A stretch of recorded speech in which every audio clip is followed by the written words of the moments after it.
As we work with our clients and help them think through 2020, whether it's from a banking, insurance, or asset management perspective, workforce planning and what does my talent look like and what does demographic change mean in a certain geography? What does it mean in terms of a different generation? How do we attract people into this industry at the millennial generation? Are all very relevant topics that keep our clients up at night.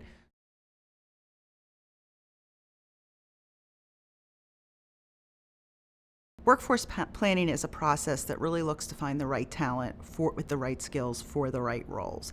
But in effect, it's really a lot more than that because it's letting organizations know what talent do they need ahead of time so they can really plan into the future and have those needs filled when they need them so they can successfully execute their business strategy. I think the focus of workforce planning has traditionally been thought of as a headcount planning exercise by finance.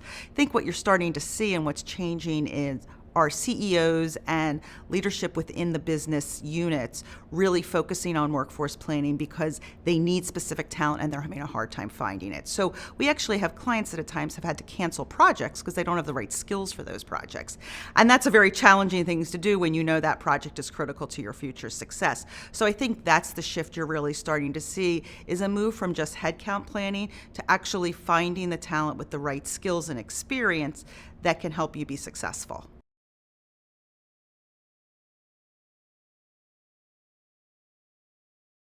Workforce planning is seemingly simple when you look at the approach. There's basically 3 steps. The first is really understanding what talent you demand. That's understanding the business strategy, understanding those talent demand drivers, what's changing, what you're going to need in the future that you don't have today. And then the second piece is really understanding the talent supply. So that's looking externally at the market, looking at labor force trends, unemployment, looking at college graduation trends if you're looking for an IT person, for example. And then the third piece around execution is bringing those 2 pieces together, the supply and demand, and forming an action plan.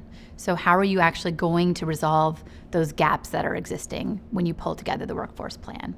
So it sounds simple, 3 steps, but it's really challenging when it actually comes to executing.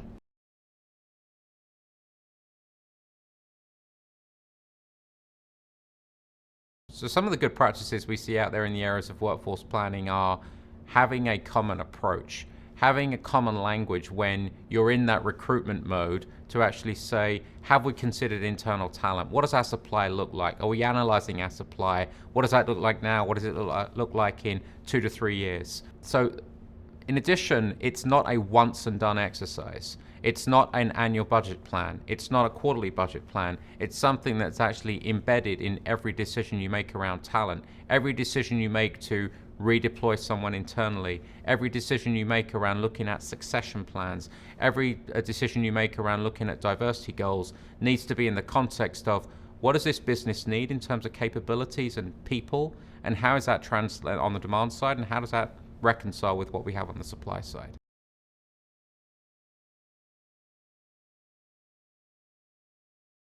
In most companies, workforce planning is either owned by HR or finance. However, what you also see are different pockets of the organization, sometimes executing their own type of workforce planning. For example, if you have a service center, they may be doing a form of capacity planning, where they're really looking at what types of numbers are they going to need to keep up with the volume of work. In reality, any part of the organization can own workforce planning. The important thing is that the entire organization buys into workforce planning and they use a common process. So as they're looking at their data, they can compare apples to apples and really have one holistic view of what their talent looks like.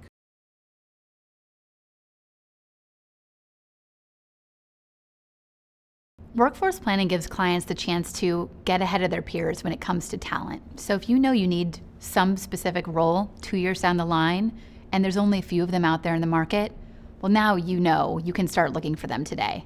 So it gives companies a chance to have a competitive advantage over their peers, and ultimately that helps them achieve their business objectives and execute their business plan.